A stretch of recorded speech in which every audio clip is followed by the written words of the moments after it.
Hello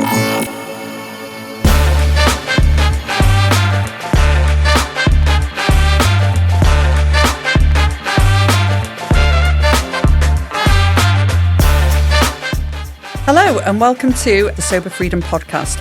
I'm Christal. And I'm Lisa. And we're here to share our experiences of going alcohol-free and the freedom that it brings in the hope that it might inspire and support you in your journey.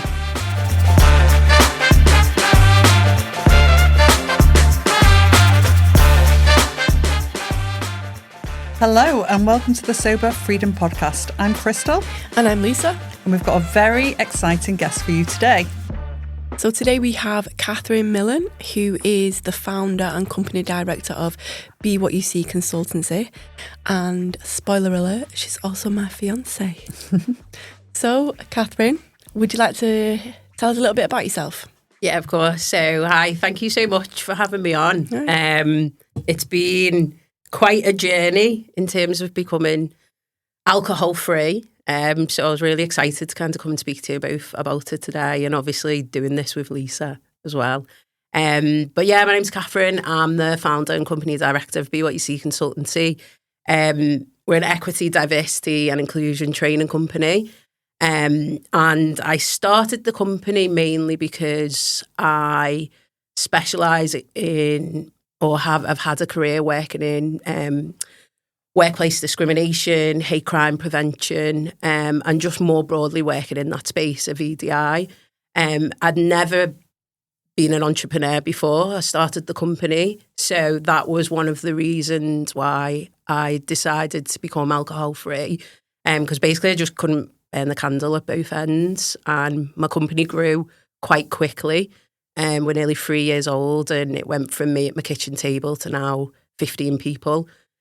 So we've been really fortunate enough in that I work with quite a lot of high profile brands, so Premier League Football Club, NHS Trust, universities, and growing the business side of it was just really demanding on me, on my time, but also quite demanding in terms of me being in a creative space to have that ideas for the growth side of it. But the actual day-to-day things that I do is I essentially go out and deliver training to people. So that side of it as well, I have to be on form. I have to be 110%. We're talking about some quite hard-hitting topics such as racism, homophobia, ableism, but I'm also teaching them techniques on like how to respond to discrimination in the moment. So we do quite a lot of like active bystander training.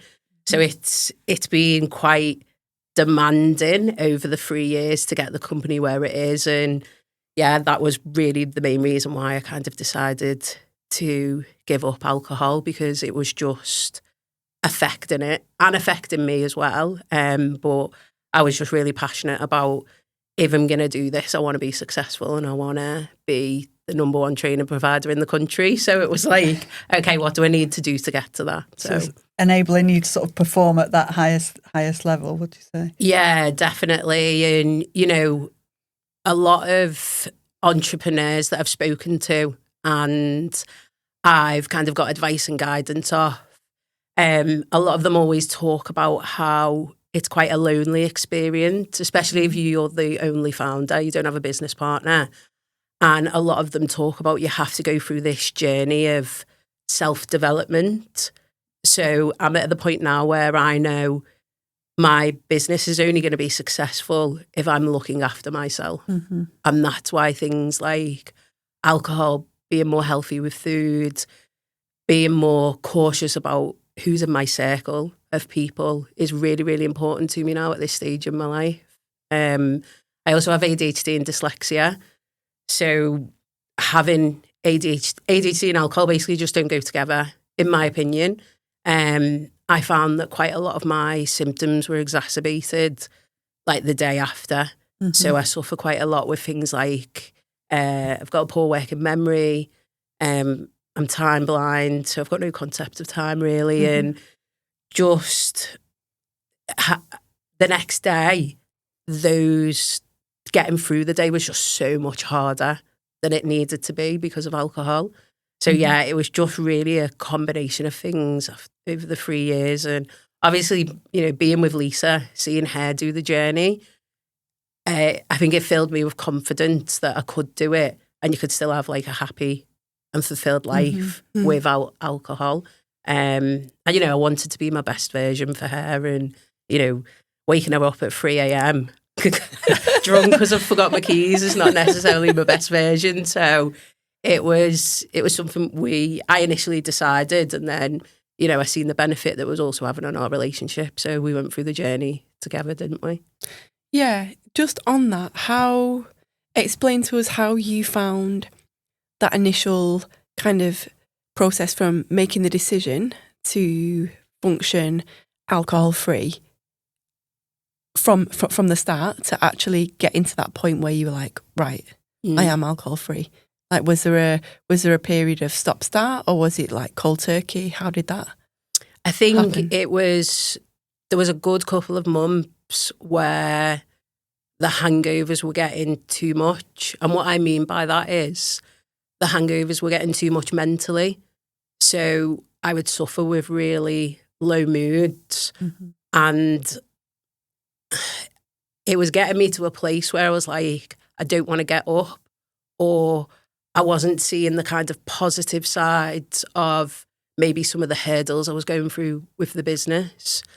So I was we talked about it, didn't we? And I was like, I'm thinking about quitting, but I didn't know how I would do it. I've drank since I was 15. My mum's side of the family are Irish. And in kind of that culture, drinking alcohol is quite big. So it really was just a normal everyday thing. Having a drink after work was normal, drinking at home. So for me, it wasn't just about saying I'm not going to do it. I knew it was a complete lifestyle change. What, I guess the main reason for it, if I'm being completely honest, I went on a girls' holiday, and it was 5 solid days of drinking from the moment we got to the airport to about 2 hours before I got on the flight. I kind of came home, didn't I, to you, an absolute mess. I remember that, yeah. And was just like, this is it.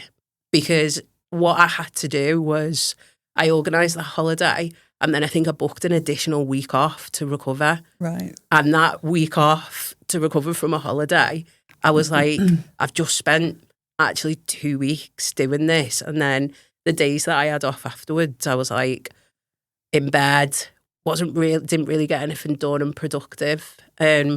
That for me then was right, I'm stopping drinking. But I think I pushed myself to the extreme. What I always say to people, I wasn't that drinker who went off the rails, who got into like any type of risky behaviour. I can just drink quite a lot. I must admit, I wouldn't say I've ever seen you what I would call drunk out of the whole time that we've been together. I've seen you like giddy and a bit woo, but never like slurring your words or anything ever. But that's just shocked me a little bit that you, prior to the holiday, I didn't realise that you'd actively booked a week off work after that to recover. That's quite shocking, that, I think. Yeah. That you knew that holiday was going to be like that you knew you would need time off after. Yeah, definitely. And I think when I look back to when I've been away, I've always done that. I've always booked a couple of extra days off because I knew that I'd need that recovery, because holidays were always quite a boozy time for me. So I think it was this thing of, after that particular holiday, right, I need to stop. And it was on the 5th of October, 2023. And then I immediately booked a session with my ADHD coach. And I was like, this is the decision that I've made, but I know I need help because I really want to do it, but I don't have the tools or techniques. And he was absolutely brilliant. I think he's saved my life in so many different ways. And I think this is one of them, because he had been through the journey himself. And he was just like, when this happens, do this, use this strategy.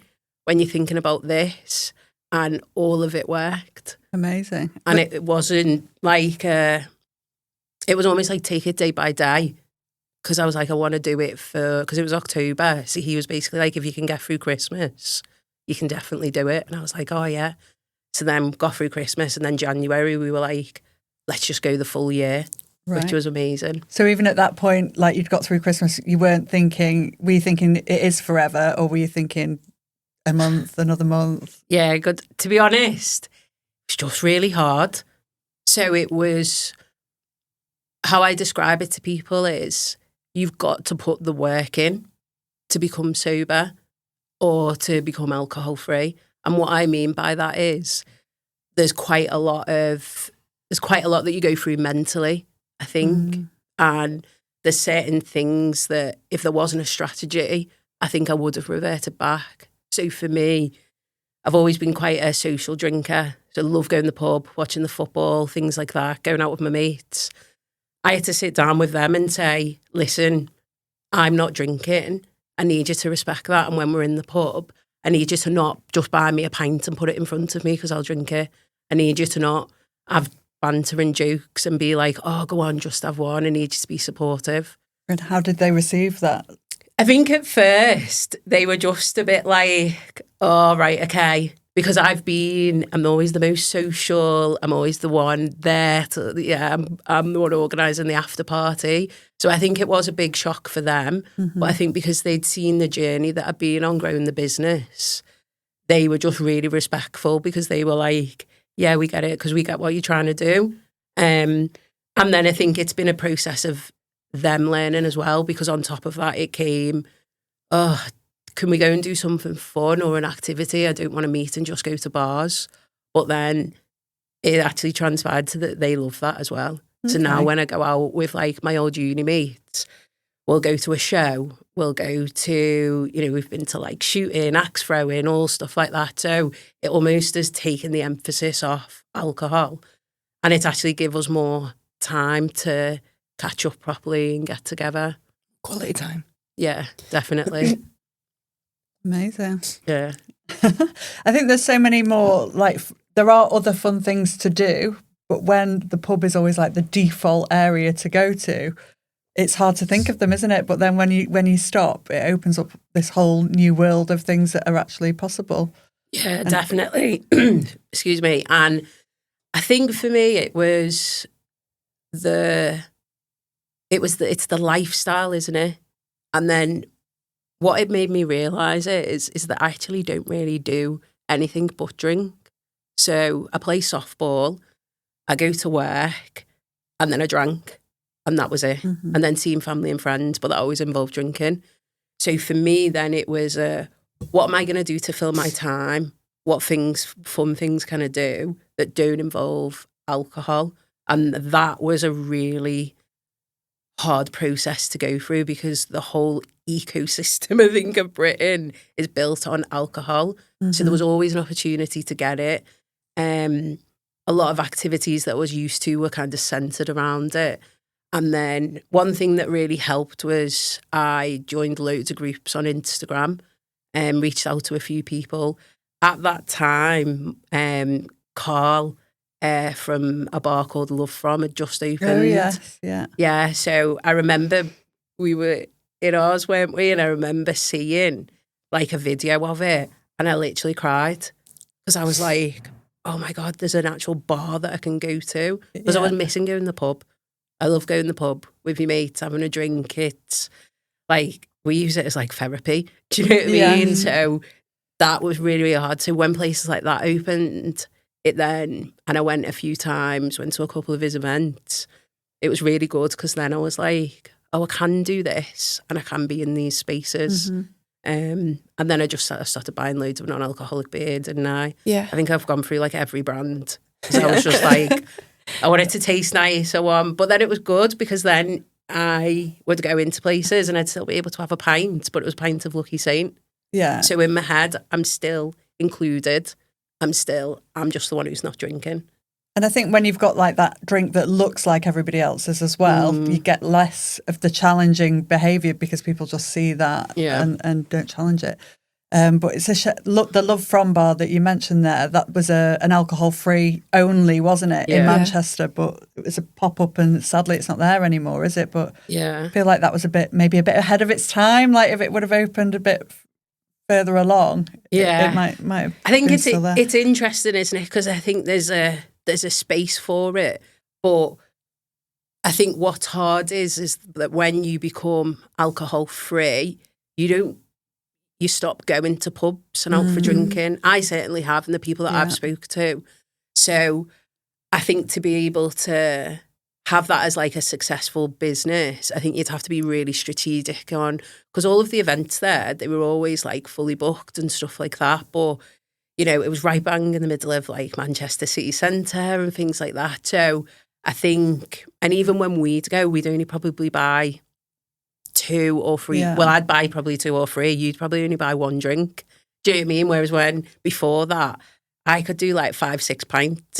Do you know what I mean? And, you know, in Manchester, they're about £10 each. So it was that thing of, I think people who drink non-alcoholic drinks, we drink differently to people who drink alcoholic drinks. It's not got that addictive quality that you find it hard to stop. It's an intentionally alcohol-free bar, so you have to intentionally go there. You know, it's not like, oh, I can go there and I can bring my friends who want to drink also, because there is no alcohol. Yeah, it's completely dry in that sense. Yeah, I like that though.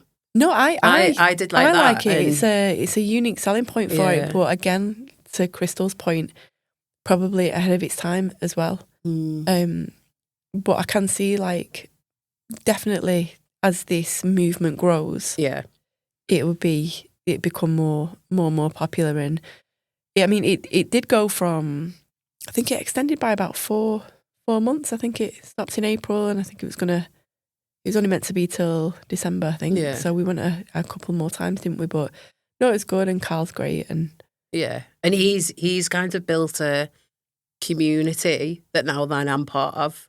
So he's got like a group on Instagram, and it's great because he posts about stuff around certain times when it is challenging. So he was posting about things during Christmas and New Year, and I was like, oh yeah, I'm thinking that, I'm feeling that. What's it called? What's his group or Instagram called? So his new group now, I think it's called Turn Up. Okay. So yeah, he's kind of like changed from Love From to then Turn Up, and I think he just wanted to keep that community spirit. But again, you know, in terms of what's worked for me, finding people, met this incredible woman who started a page called Not So Secretly Sober. Oh, yes. Yeah. Siobhan, is it? Yeah, Siobhan. So again, meeting her, talking to her, it just kind of normalised not drinking. Because again, being around people who don't drink was actually having a really positive effect on me. Because I think it just made me feel like I was normal in my head, because I think the world tells you it's abnormal not to drink in terms of the messages we receive. I don't know if you kind of felt that when you first started. I think in a way, like the world, like the way I was drinking and everything, which I began to feel was a problem, but the world doesn't necessarily, or England, let's say, doesn't even perceive like heavy drinking, blackouts, losing days to hangovers. In a way, like the norm is not even to perceive that as a problem. Yeah. That's the norm. It's a badge of honour, isn't it? In that way. It's a badge of honour. Yeah. Sometimes, I feel.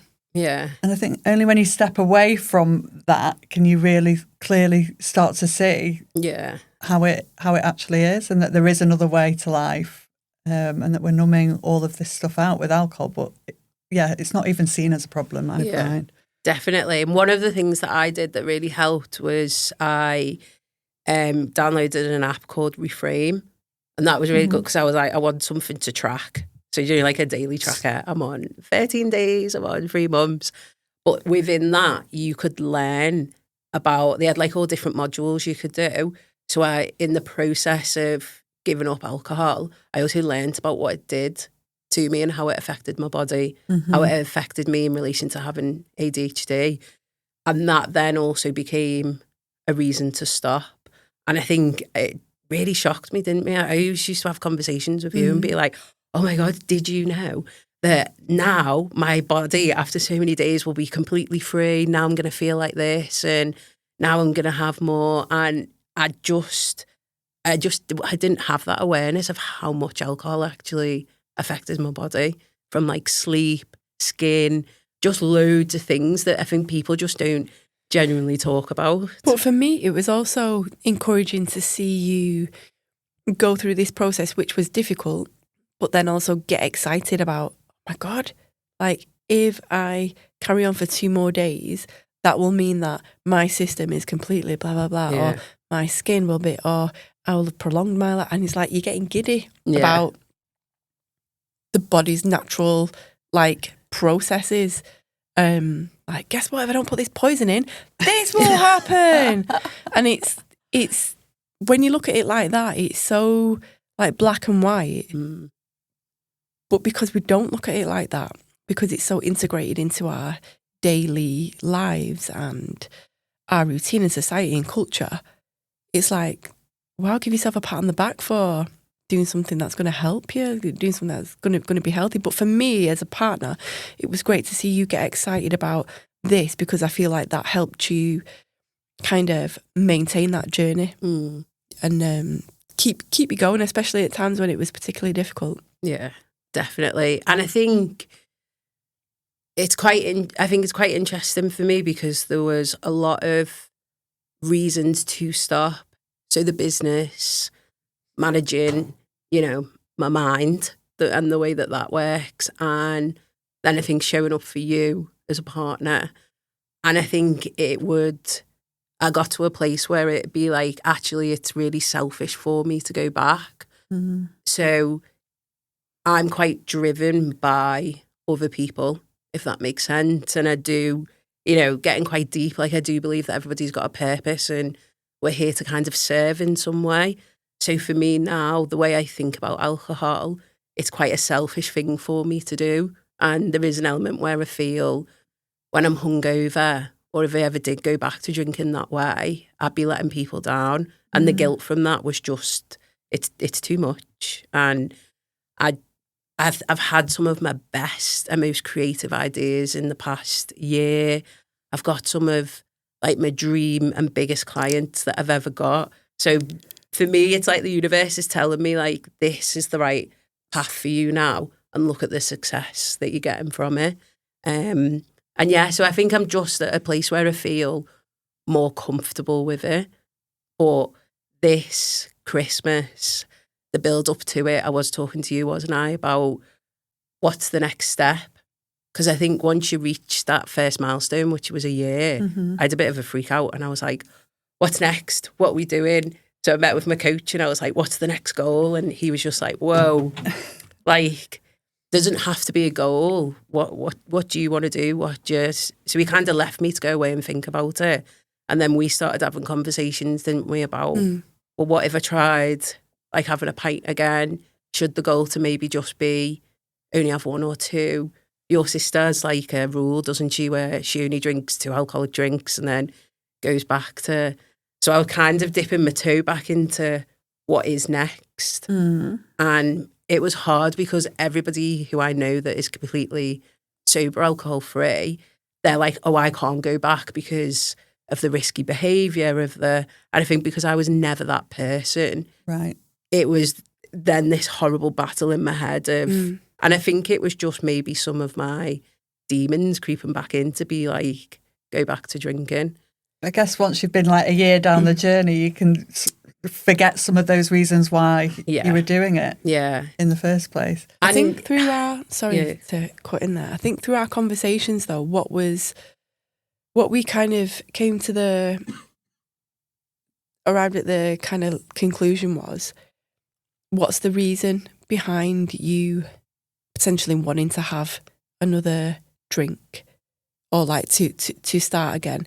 And for me, go back whenever you want. I've never seen you as a problem drinker, but I have seen, the next days, the hangovers and right, that's the weekend written off type of thing, and how it would affect your business. But actually drinking in that moment, never had a problem with that. But for me then, when people like yourself come with the same question, like, oh well, shall I have a drink? I'm like, what's the motivation behind it? Are you anxious about a certain social situation? Are you fearful, or do you just fancy one and you want to celebrate? Joe, have a few and celebrate, and then do what you want after that. I think the motivation is really important, because if it's coming from a place of fear or anxiety, I'd say hold back, don't do it, because alcohol is a depressant. So although in that moment it's going to ease that tension, you're going to really feel crap and really regret it for the next couple of days, potentially spiral from there.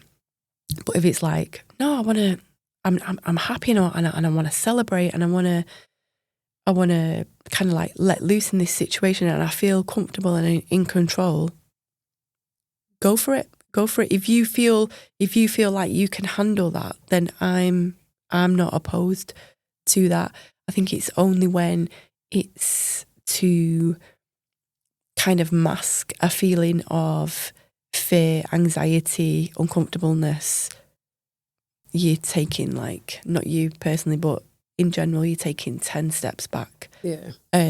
So I think that's a very, like, we had conversations around that, didn't we? Like, what's the motivation for you wanting to do it again? Yeah, I think we literally had that conversation, didn't we? And I was like, yeah, do you know what? You're right. I've remembered why I was doing it, and then I just went rogue because I had a really bad day in work, and it was my best friend had just moved into a new house, and it was one of those things where, like, we used to talk about that and be a dream from when we were little. You know, I came from very much like a working class background, and, you know, we didn't have any money to do anything. So the idea and the concept of owning our own houses and getting to that point in life where you had that, it was always like a dream of ours. Mm-hmm. So when she moved in, and it was the first time we go around, like, I got dead emotional, and she did. And so it was kind of that celebration event where we had talked about, if I was going to, it would be at something like that. But then I think what I, on reflection, probably did wrong was I'd had a really stressful day in work, and I kind of mixed that with this, and then ended up having a drink and just had far too much. And again, it wasn't like, I didn't do anything stupid.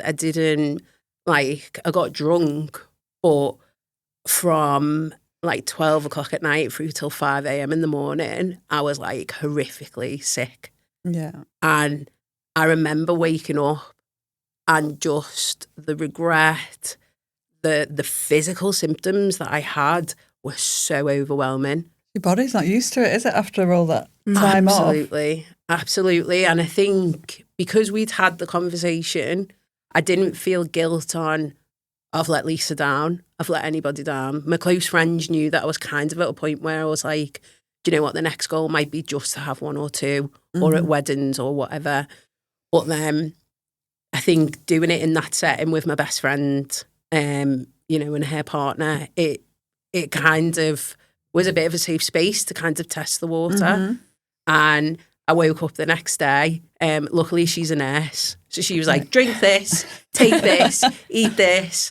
And she was just laughing and being like, oh, if I knew it was going to affect you this much, I wouldn't have been, I kind of wouldn't have let you drink that much. And I was like, it wasn't you, it was me. But I feel like in my journey, I needed that to happen to really now be like, I know I don't want to drink. Yeah, it's like solidified it for you. Yeah, absolutely. And I know a couple of people that I follow, like, they refer to it as relapse, but I think that's quite a strong word. Do you know what I mean? Yeah. But I think that's also that is kind of part of the process. And for me, it was, I didn't want to beat myself up for kind of giving in, because actually when I first started, the goal was to go for a year. And then I was still in this space of, what do I want to do next? Yeah. But the physical symptoms of drinking alcohol have just really put me off now. Like, to the point where I rang you, didn't I? And I was quite upset because I was like, I don't think I can actually cope with my body feeling like this. And I think it was because all of my symptoms related to ADHD were almost like exacerbated. So I'd got to a really good point of just managing them day to day, being like, I can cope with this.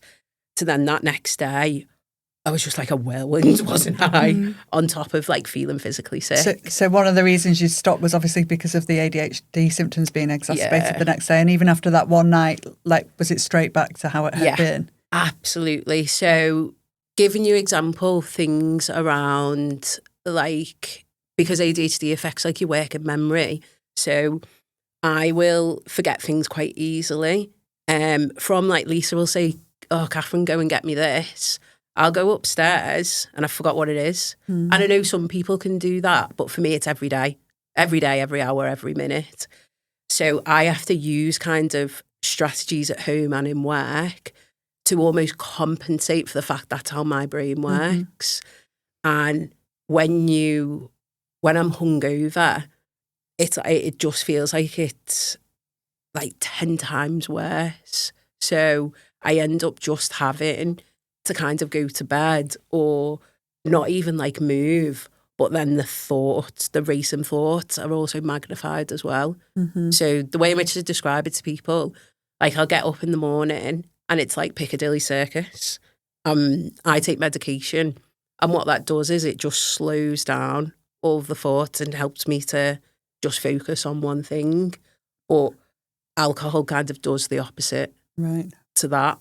And it makes everything. So I'm kind of like, the next day I was just like, yeah, this is it now. I know it's not for me. I never want to feel like that. And, you know, it was over Christmas. Enough, Catherine, fair enough. I was off for 2 weeks. They were like, it was the right time to do it. QPod is Oldham's only professional podcast production company. Last year, we helped local businesses and charities share the full impact of their stories and reach new audiences across Spotify, Apple Podcasts, YouTube and more. Our fully equipped studio is available to hire to take your video and audio podcast to the next level, and our team is on hand to help with everything you need to create your very own show. If you're in North Manchester and want to talk to the passionate podcast professionals, visit kupod.co.uk. QPod. Be sound. There's no kind of like right or wrong way. Like in the previous shows I was saying, it took me a year from making the decision. What you're saying there, going out to your friends, not intending to drink, ending up drinking, that was me for a year. Every weekend for a year. And then by the time the hangover and the racing thoughts had stopped, it was the weekend again. So, I forgot all about it and I'd just start again. So it was a case of, it took the pain and the feeling like really poorly to get to a point where it was far, far worse than the actual fun of being drunk. It just happens with you that it was 10 times that feeling in one night, you know, and I think it kind of probably recalibrated you to, right, I'm at this stage now. I realise that maybe I can't have so many drinks, or maybe I just can't drink if I don't want this to happen. And so it kind of puts things in perspective for you. But again, don't beat yourself up about it. I mean, if anyone will beat you up, it'll be me. Okay. And to be fair, I did feel bad, didn't I? I think the way that I told you probably wasn't the best. Because I thought you'd run over a fox or something. Because I didn't, on the night, I'd text you, didn't I? And then I was like, just to let you know, I'm staying over now. I think at like 10 to midnight. Yeah. And she thought I was coming home. So that was, looking back, it was like, that was probably not the best way to communicate with you. Mm-hmm. And then the next day, I just texted you, didn't I, saying I've got something to tell you. And like, which is not good. Yeah. And I always say to Lisa, never send me anything like that, because my mind will just spiral and think it's like the worst, but then I do it to her. So On the regular. Yeah. So I think then it was this thing of even just reflecting on that, the way that I did it, I was like, oh, why have I done it like that? Like, this is not, But like, then this again, is not me. I'm not that Catherine anymore. the exacerbated symptoms of your ADHD is like catastrophic. You know, you catastrophize everything. So, like, you text me, I've got something to tell you. When you come home, you're like, oh God, I'm like, what? You're like, oh, I just need to tell you that. I'm like, oh my God, just tell me what it is. Like, what have you done? And then I was almost relieved that she had a drink. I was like, oh, thank God for that. Yeah. Thank God. Because it is like... No, I know. It is that guilt, isn't it? Exactly. But what I'm saying is, like, when you text me in the evening you were coming home, all I did was kick my legs out in the bed thinking, yes, I've got more room. Yeah. But if you would have said you'd had a drink, I probably would have been a little bit worried about you. Yeah. So I get that, but then I get why you would have feel guilty because you were telling me the truth. You weren't coming home, but you weren't being completely transparent. Yeah.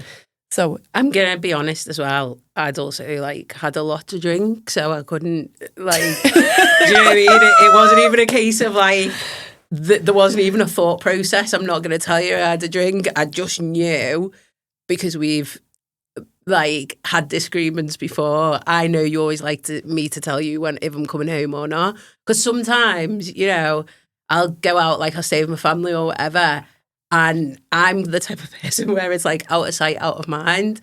And I love you, and it's not that I forget about you, but then I will just forget to be like, oh, Lisa, I'm staying out. Do you know what I mean? Where she's at home being like, where are you?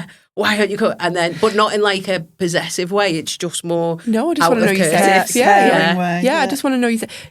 Stay out for me, but like I'm happy. You like, love it when like I stay out. Kick my legs out in the bed. That's it. But just out of I know you're safe. Cool. Yeah. Right. I can make sure the door's locked now. Yeah. So I think where I'm at now, I'm just like, oh, it's put me off so much, and I'm not gonna. I used to do this thing of like, oh, it's been this month, it's been like I'm on 2 months and stuff. Now I'm going to kind of stop tracking it as such. And I'm just going to treat it as I'm Catherine and I don't drink alcohol. And for me, it's just about trying to navigate every situation that comes up where that urge might creep in. But I think because of what happened over Christmas, the memory and almost the scar that it caused me, I'm like, just remember that bit. Yeah. Just remember how you felt. And I don't know if that was similar maybe for you the last time you drank, and it like if you can still remember what it feels like to be hungover. But for me, it's a massive deterrent now. I think, yeah, you can forget, can't you, how absolutely hideous it is. But I just always try and think now, like, what would it add for me? Because I know I can't moderate. So as soon as I knew, like as soon as I reached a decision, I can't have one or two. For me, like if it was like a special occasion, I don't know why I wouldn't want to have one or two, because I know that would then snowball to many more. Yeah. And what's that going to add for me in that situation? So I do get thoughts about it. But I just think, well, what is it going to add for me? Yeah. Because it's going to make me feel rubbish. It's going to sort of make me feel like I'd be back at square one. But also in that situation, it wouldn't make the situation any better for me. It's only going to make whatever that event or situation is, it's going to make it worse. So that's what I always refer back to. But I'm only at 8 months down the line. So who knows? You know, like a year down, I might forget It's interesting you say that, actually, because one of the strategies that I was taught by my coach, Tristan, he said, take yourself away from the situation. He was like, go and sit in the toilet or something like that. And I want you to ask yourself, who do you want to be the next day? He was like, stop saying to yourself, you can't drink, or stop saying to myself, no, because that was almost the wrong way to communicate with myself. So he said, if you make drinking more of a choice, he said, you're more likely to follow it through. He then kind of explained the psychology behind this. And I was like, brilliant, I'll try it.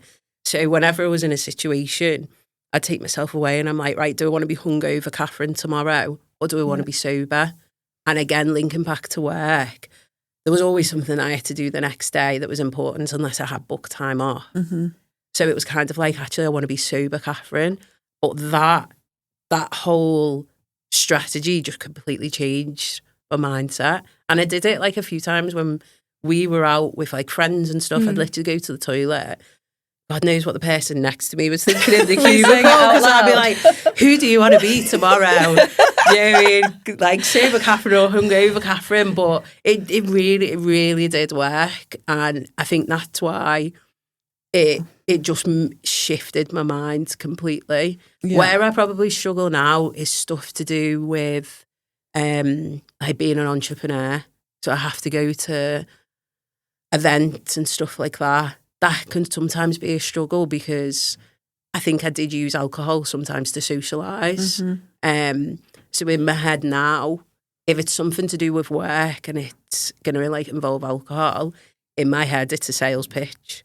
So I'll go and I'll speak to people, I'll tell them about the company, I'll be like, ooh, are they a potential client? And I've just kind of had to come up with a strategy to be in those situations. Great. Because that's a really good way of approaching it. And I don't know if this is the same for you too, but that's been quite hard, being around new people and not having alcohol. I think it's made me realise that I did use alcohol quite a lot to be able to socialise, if that makes sense.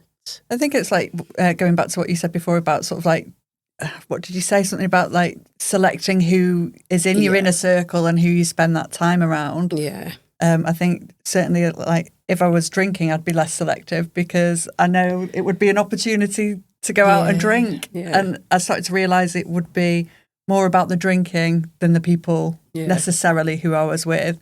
Whereas now, without the drink, I'm, much more sort of cautious with who I spend my time and how I spend my time, I suppose. Definitely. Because I think you've got a deeper awareness of actually how precious your time is now, whereas when your mind's altered, you just give it away willy-nilly kind of thing, and you start to realise how precious your time is and what you can actually do with that time that's like really beneficial for you, really beneficial for other people, just to grow yourself. You can probably, like, people listening think Lisa is a bore, but like you can read so much. You're so much more creative. You can do like physical activities. You can go out and do things that you would never be able to do with your head under the duvet because you've got a thumping headache. It's just your time is precious, and your time is so valuable. And what do you want your legacy to be? Yeah. What do you want when you're old and grey, hopefully, and people look back, oh, Catherine, she was blah blah blah. What do you want to be remembered for? And it it can make a huge difference. Who you surround yourself with, who you talk to, what you read, what you consume on social media, all helps to elevate yourself. And if you're feeling crappy, if you're operating on a low vibrational level, you're going to be drawn to those things. And it's kind of, misery loves company type of thing. So did you read that? Oh yeah, God, isn't this terrible? It's like, come on, man, you're feeling crap, but I'm not participating in that. When you feel good, you don't want to be around that stuff. So it might sound trivial at the time, but guarding your space, guarding your time, your physical and emotional and intellectual energy is so powerful. Yeah. So powerful. And I think it does come back to that thing of acknowledging that it's a complete lifestyle change that you have to go through. And with that, like now, I wouldn't say I've lost friends, but there are people who I don't see, who I was close to, like really close to, speaking to, weekly, daily. And now it's just, they're kind of become that more outer circle. And I think it made me also realise how many people show up for me. And I think this has been such a huge thing to go through in my life. And I could probably count on one hand people who've given genuine support. So now I'm at this stage of, you know, kind of feel like I'm being my best version. I'm a bit like, well, they're the people who deserve to get that from Catherine. And I think there's just a lot of things that I won't tolerate anymore now. So there's behaviours I won't tolerate from friends and family. And I have been quite ruthless, haven't I? And I've just been like, we're not going to that. I'm not speaking to that person anymore. Yeah. And I just refuse to put myself around people who aren't going to love and support me for the decisions that I've made, but almost people who I now see as quite negative. And that ranges from people thinking like it's okay to take the mick out of me for giving up drinking. Yeah. And it's like, why would you do that to somebody when they're on such this big transformative journey? Why would you bring them down? Yeah. And at first I really struggled with it.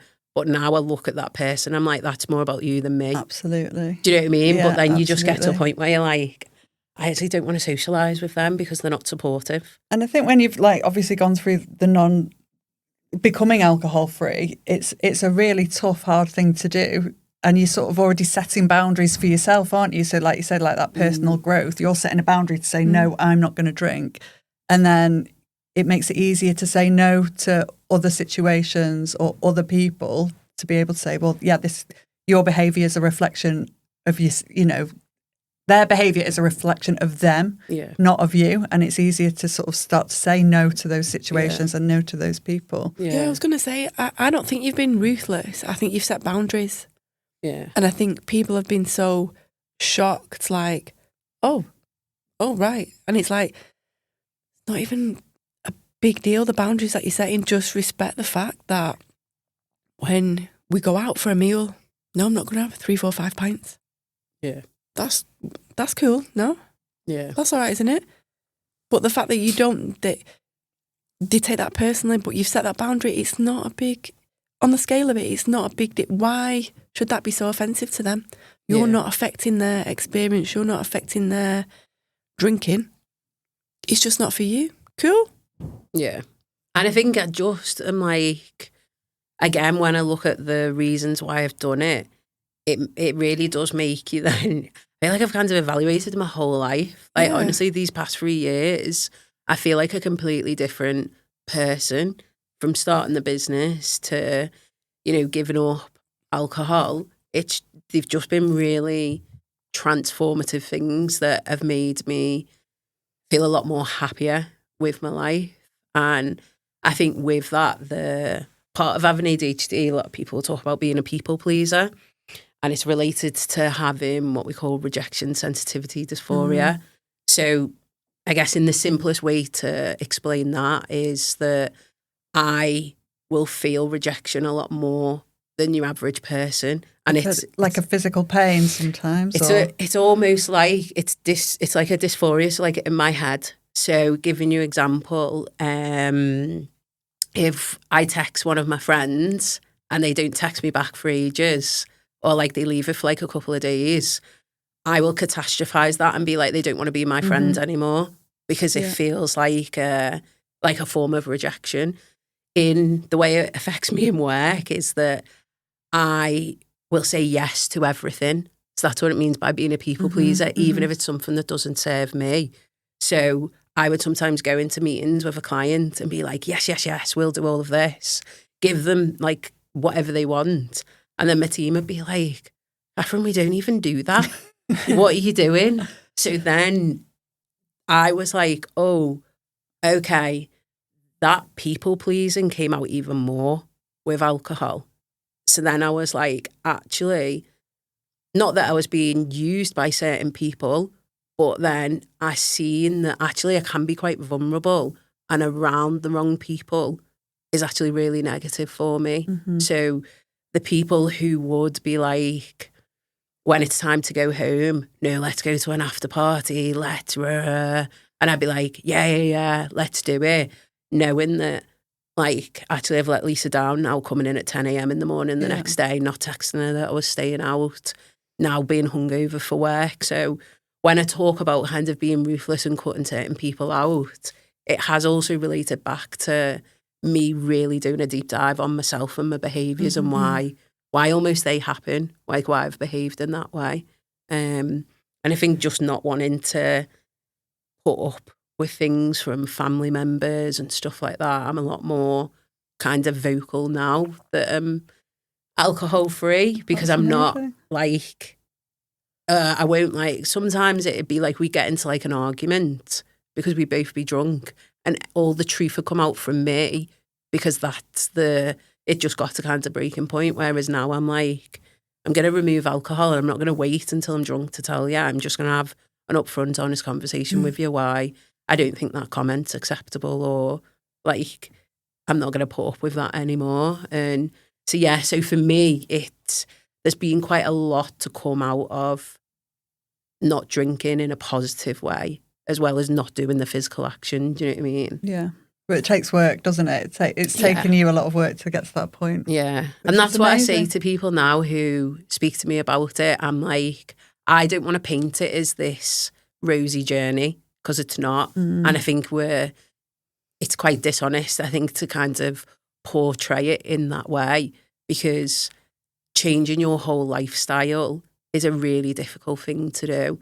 And I think what I really liked about this podcast and what you're going to do with it, and even both of your journeys, I think it's really good that we're hearing from people who, 7 years on and 8 months in, because I think you do genuinely need the input of almost, this is where I'm at, I've been doing it for so long, but this is also where I'm at the beginning stages, and this is what it takes. Yeah. And I think it's really important to, I guess, be honest on how hard it is, but then also be like, it's the best thing I've ever done for my life. Do you know what I mean? There are lots of hard things, aren't there? But there are so many freedoms that it brings as well. Yeah, absolutely. And, it's difficult and it's a hard journey to go on. But that's like anything in life. If you work really hard at something, if you put your heart and soul into it, you reap the rewards for it. And I think that's what I'm kind of at the stage now of, now I'm starting to reap the rewards. This is probably the healthiest I've ever been in my whole entire life. And business is doing well. Partner's happy 99% of the time. Got a good relationship with my family. I've got really close friends now. And for me, it's like, as long as those main pillars in my life are always at a good level, I feel I can cope with all of the other stress that comes with it. No, that's great. I think it's definitely been a journey, but credit to you. You have thrown yourself in with all the self-development and really attacking the points where you are feeling weak and feeling vulnerable. You've not shied away from them, and it's been so tough. It's been tough for us as a couple to navigate those, because I've had to jump in on that too, because I've had to do work to help you with that. But doing this podcast, hopefully one of the things we want to highlight is that it's not just a case of putting down alcohol and skipping to work. There's a lot more involved. Christal's here to highlight the infancy of the journey. I'm here to highlight the 7-8 years down the line. But there's a whole spectrum in the middle, and having guests on like yourself and discussing different areas. Hopefully, like, the main aim of this podcast is to offer support, offer advice, just inspire and reassure people, and just create awareness that it's non-discriminate and there is support out there, and it's okay. Yeah. Thank you for coming on today. Thank you for having me. It's been amazing to hear your story, and I think it will, be really inspirational to a lot of people. It certainly inspired me. Thank you. So thank you for sharing with us. Yeah, Catherine. thanks for having me. It's been quite therapeutic to get it all out as well. So, yeah, thank you, and I do hope it kind of gives a different lens to this whole conversation about having an alcohol-free life. So, yeah, thank you. Thanks, Catherine.